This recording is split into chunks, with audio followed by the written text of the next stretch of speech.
Hey y'all, we are back again with another Let's Dive In conversation. And today we're going to talk about, the infamous church hurt. Now, granted, I am not one who jumps on the bandwagon of church hurt. I've experienced hurt from church or hurt from people in the church, but I don't like to call it church hurt because I think that is too broad of a concept. Like the church didn't hurt me, people hurt me. So I wanted to kind of talk about how church hurt can be very triggering to people, but also how to get past it, or not even get past it, but truly allow the healing process to begin. Because I think once we label it as, oh, I've been church hurt, we feel like we're going to be hurt by every other church, and that's not necessarily true. So let's talk about it. I will say that from my own experiences, I have I have experienced a church or hurt while in the church a few times. Now, I am not one, let me give you a little bit of backstory.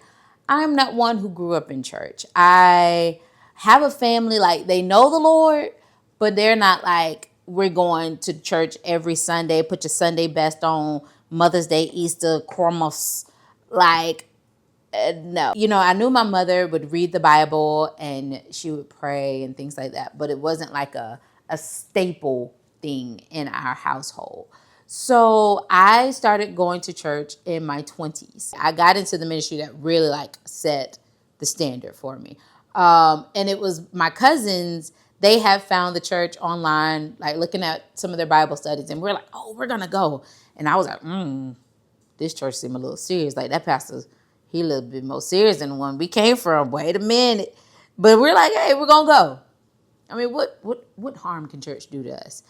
And so we go to this church and it's phenomenal. The worship, the word, the atmosphere of the people is just awesome. And so I'm like, oh snap, this what's up. So, we get there and we're normally all sitting together, just me and my cousins and my sister. And we're like, okay. And I remember it was a month later. It was November.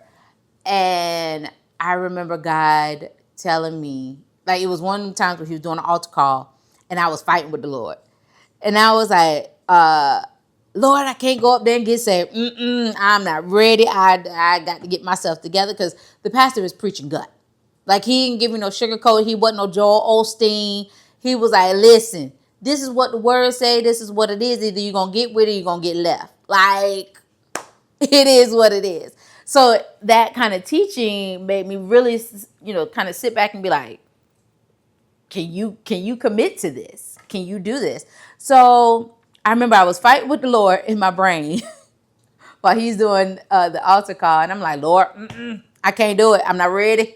I got to get myself together. I need a little bit more time. I gotta do some things within me so I can be ready when I get saved. Even though prior to I had been battling with the Lord as to why I couldn't get saved. So now he giving me permission to get saved. And now I'm sitting up here fighting him, telling me, no, I'm not ready. I said, the Lord, I knew he was sick of me from the beginning.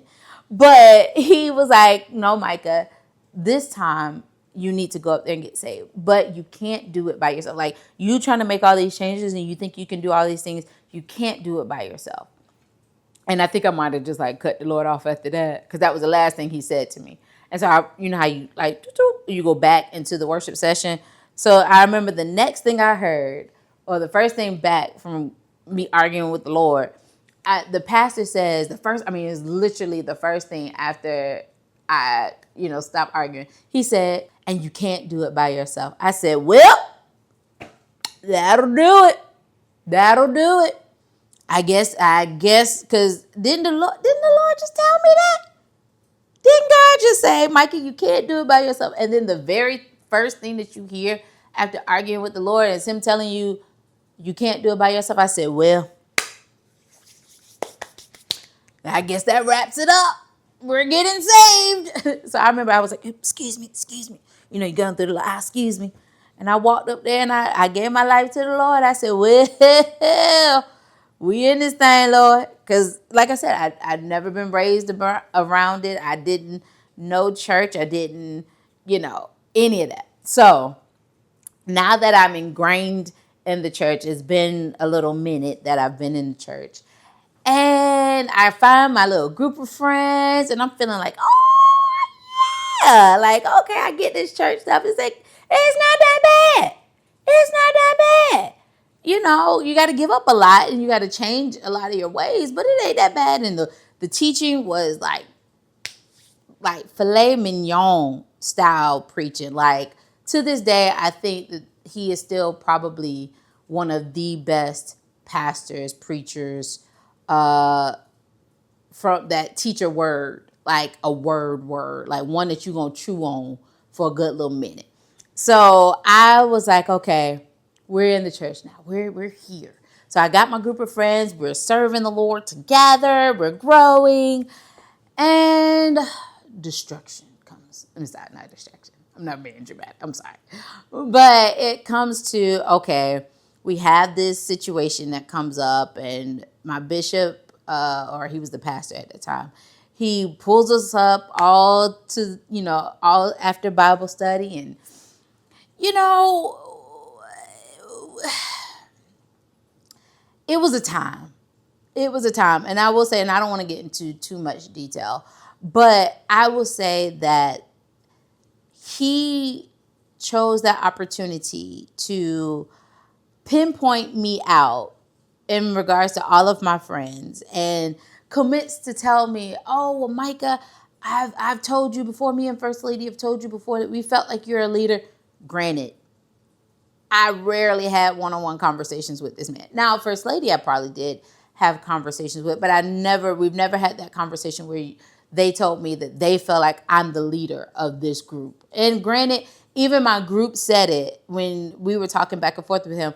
We don't have a leader of the group. We're just literally all a group of friends who hang out with each other, like literally, like there is no, they're the leader, whatever they say goes. It was nothing like that. We were literally just a bunch of 20-year-olds hanging out, trying to figure out this Christian life together. But I remember him just going in so hard on me. And at this time, I'm still learning how to be Christian. I'm not going to say I was super, knowledgeable in the ways of Christ, but I had to restrain myself so much from going in on him like how I'm used to doing in the world. Like, I have a tongue that could slice people up. Me learning to restrain my tongue, granted, I learned it, and it was probably definitely help from the Holy Spirit, because I'm like, sir, first of all, I don't know who you think you're talking to. I could have allowed the old me to rise up, because I already had authority issues with men, because I was raised without my father. And then the times that I did see my father was never really like great times. And so he was always trying to lecture me or tell me about myself. But sir, you don't know nothing about me. You can't even tell me my birthday. So I've always had this hard restraint from men, having much control in my life. And that's probably a tangent again. Back. So if it wasn't from, I feel like the only one that I would really say who really truly had the ability to speak, to me in a father figure way or a masculine way would probably be my Uncle Al, maybe my Uncle Mike. Like, that's the only ones I really felt like I truly, truly, truly had respect for, and that I could take whatever they gave me. So here we go. This guy is, talking out, not out the side of his mic, could get it together. He's not talking out the side of his neck. He is reprimanding me in the way that he feels is best. And I remember, like, I got so pissed off that I think I just blacked out, because it was a point of it where because he wouldn't allow me to defend myself. And I don't like it when people only have a one-sided conversation when there's multiple people in the room. And then, so I remember that he told me, that if I didn't change my ways or whatever, that he would kick me out of the church. And I said, I know in my head, I know I was cursing. Even though I was in the church house, I know I was cursing. Because I wanted to be like, Negro, fine. You act like me being in this church is, like I didn't grow up in church. So me not having the church wouldn't have been an all out horrible thing. Then I would have thought that. Now knowing, that's a different story. But like, I literally, me leaving would not have been a problem at all. Baby, I would have walked out them doors and never came back. I am not that one. I will leave you in a heartbeat. It don't matter to me. It does not matter. But so we grew past that. And trust me, I had gotten in trouble a lot of times at the church. It had just become a thing. I felt like I always got in trouble for everybody else. I felt like they always had their standards for me way higher than other people. And I felt like it was just like almost a no-win situation. Like, I started to just take it. Like at this point, okay, whatever. I'm always wrong. Okay, but I grew from that situation to next being super not attached, super connected with the leadership team. Like I knew all of the leadership team. They knew me. I was super close with my first lady. Like we would go to lunch, we would go shopping, we would take trips, like all these things. And then I got super close with my pastor. And I ended up working for the church. And then I ended up working for his personal business, helping him, get that up and running and things like that. And it was, it's I will tell anybody, anytime you're attached to leadership, it's always a battle. Not that you're battling them per se, but it's a battle because you see their good and their bad side. When you're up close with leadership, it will open your eyes to see people in such a different way, because a lot of people in church will only see their pastor in one way because they don't have proximity to them, so they don't get to see them in different lights. Some see them very well up and close, and either they've distanced themselves or they just accepted that's who they are. And so I had to be one of those ones where I was close enough that I had to accept that this is who they are and keep it pushing.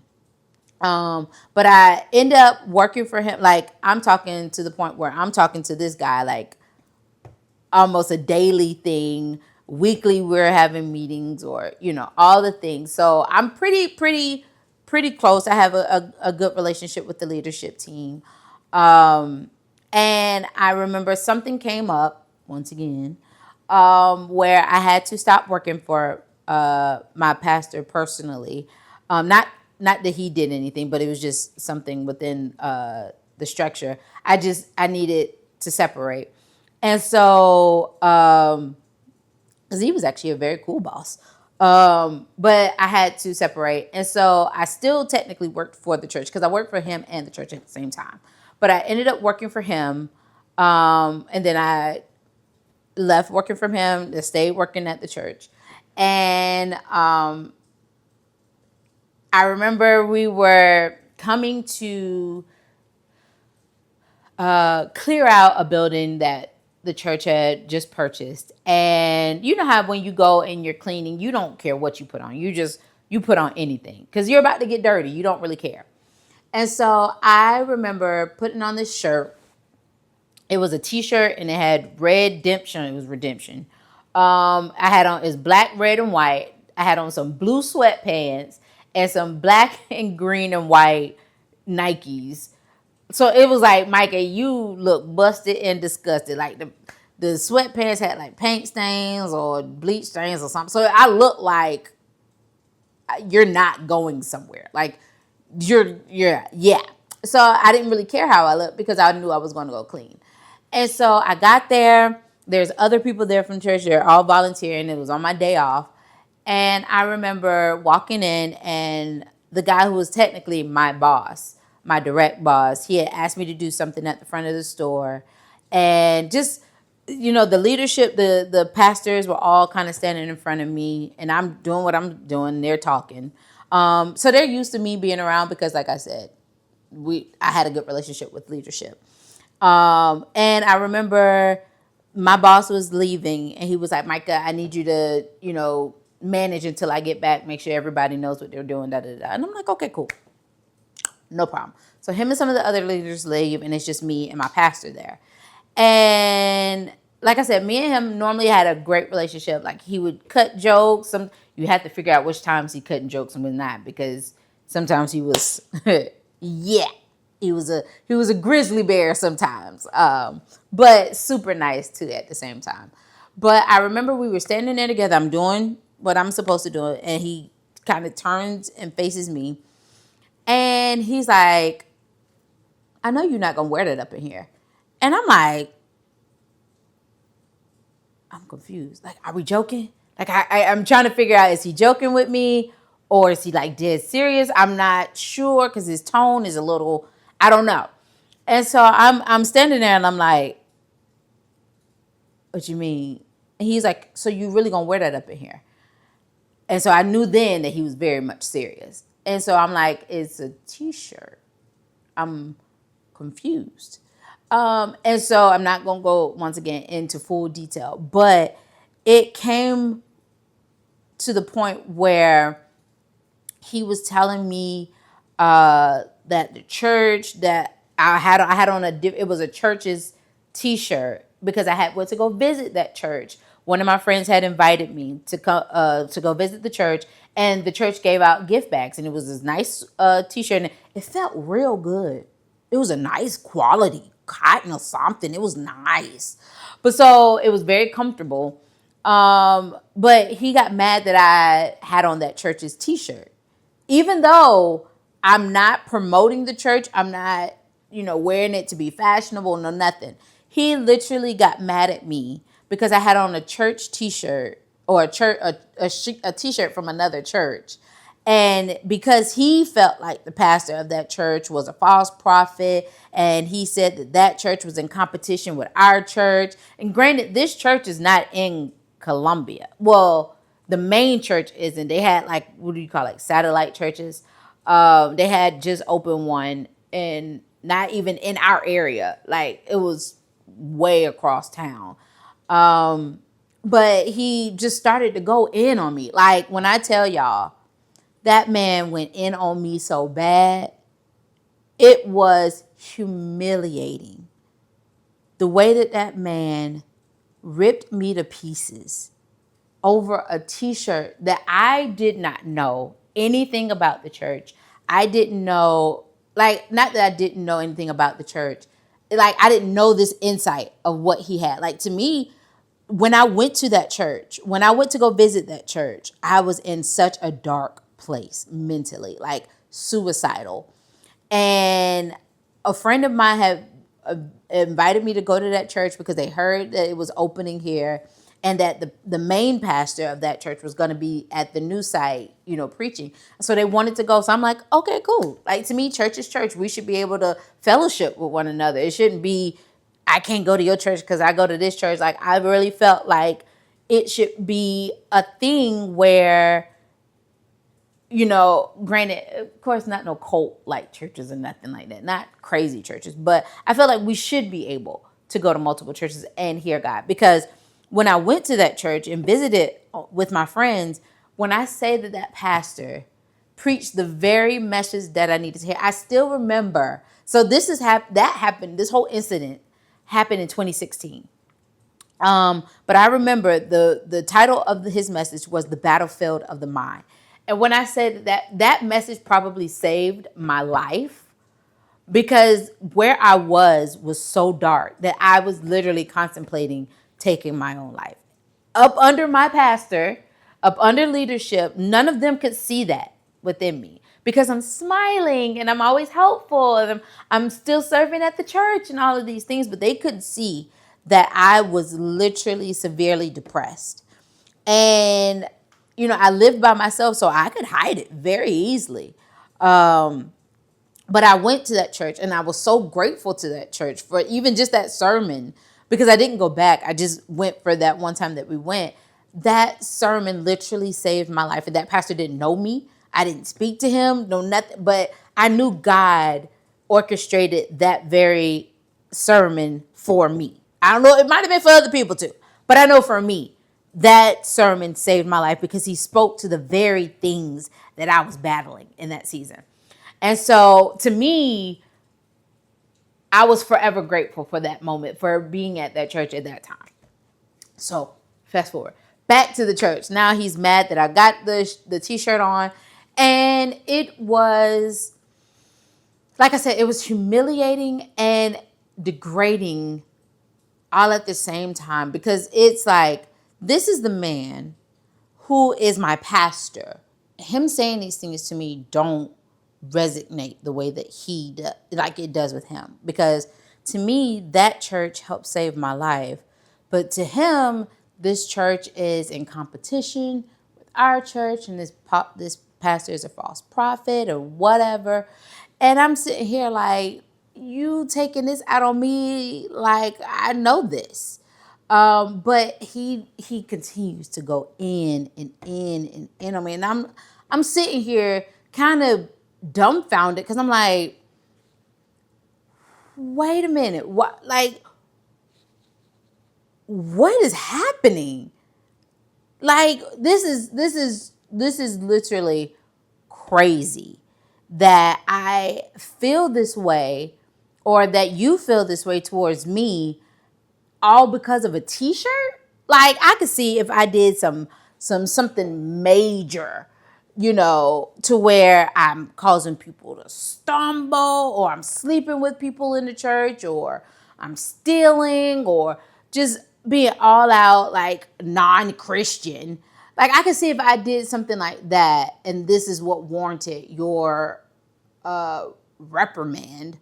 But I'm a person who's coming to church every Sunday, serving in multiple ministries, serving you personally, helping your wife whenever she needs me to. I started the ministry that you wanted me to start. I felt like I was doing everything I was supposed to be doing as a child of God, as a child of the house. Like, I was confused. And for you to talk to me this kind of way in front of people, just, I mean, when I say, because you would have had to known my pastor to understand that when he comes down on you, it is not the nice and loving and easy to swallow kind of thing. This man, like, drills it into you. And because he's naturally, I think, a hard person, but not like a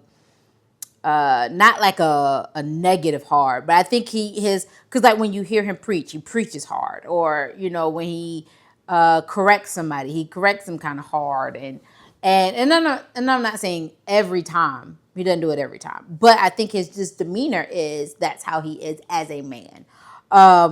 But for me, I'm like,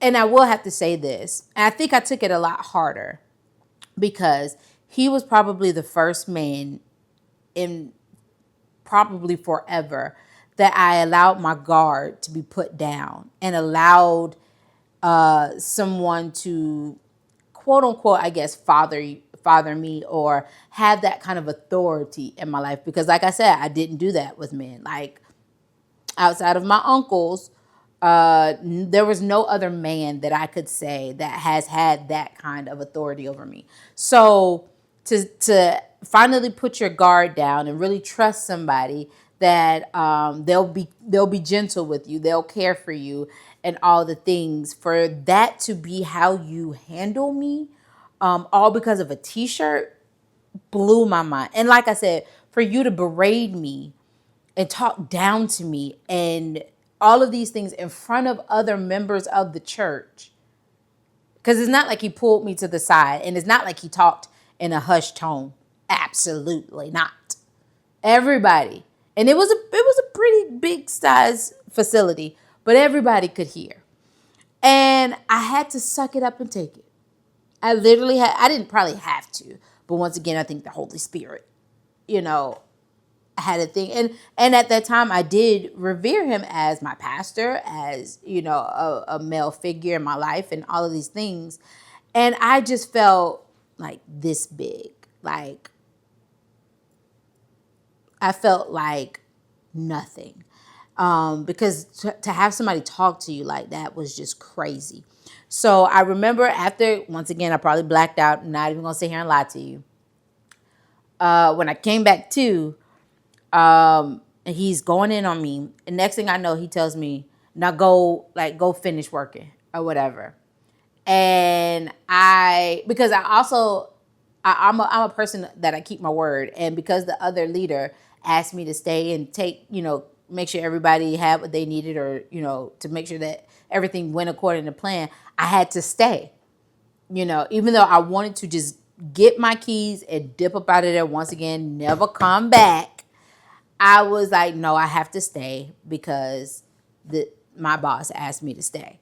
And once again, this is voluntary. This is not even like I'm on the clock. I'm not even on the clock. I'm volunteering on my day off. And so I remember I walked to the back of the facility to finish doing something, but I just had to get away from him. And I called my cousin because I knew my cousin was one who would make me laugh. And I didn't tell her nothing that just happened. I just wanted her to make me laugh, like make it all go away. And so, of course, when I call her, that's exactly what she do. So we're laughing, we're talking. I got my headphones in because I'm just trying to just have some sense of peace. And next thing you know, I hear somebody screaming my name. And so I take one of the earphones out, and it's him screaming my name from the front of the facility. And I'm like, why, Lord? Why? Like, why won't he just leave me alone? Like, I am just beyond pissed. And so I walk back up to the front of the store, and I'm telling my cousin, hey, let me call you back or whatever. And so I get up to the front of the store, and he's sitting there with his legs crossed and, you know, this little arrogant kind of demeanor. And he's like, da da da. I'm not giving you all the details, but he's like, I want you to leave. And I'm like, baby, say less. I grabbed my keys so fast because they were at the area where he was. I grabbed my keys so fast. And I was like, baby, you ain't even got to worry about me. Like, bye. Like, because now I'm not obligated to stay. He told me to leave, and that's his boss. My boss's boss. And so I'm like, bye. Like, baby, get me up out of here. Thank you, Jesus. Thank you, Jesus. And so he's steady talking, but I'm ignoring him at this point. And as I'm literally about to walk out the door, he says, and don't get on Facebook. I swung around. And I know I probably rolled my eyes or something. I ain't gonna sit here and act like I was an angel. I probably rolled my eyes or whatever. Because I'm like, who are you talking to? Like, it literally reverted me back to who I was pre-Christ. Because I'm like, I don't know who. I said, let me get about this though. Like, let me go. Because I don't know who you think you're talking to. Like, you, baby, yeah. So, needless to say, I left. And baby, when I tell you I was pissed, like I am speeding home because I didn't live too far from where we were. So I am speeding home. And I get in my house. And the thing is, like, I'm not a drinker. I'm not I don't deal with like different substances. Like, that's not my thing. It's just not my thing. But if I had a bottle at that time, I probably would have just had me some great old drinks. Because I'm like, ain't nobody treated me this way in the longest. Like, it was, yeah. So, but the thing is, I ain't had no drinks.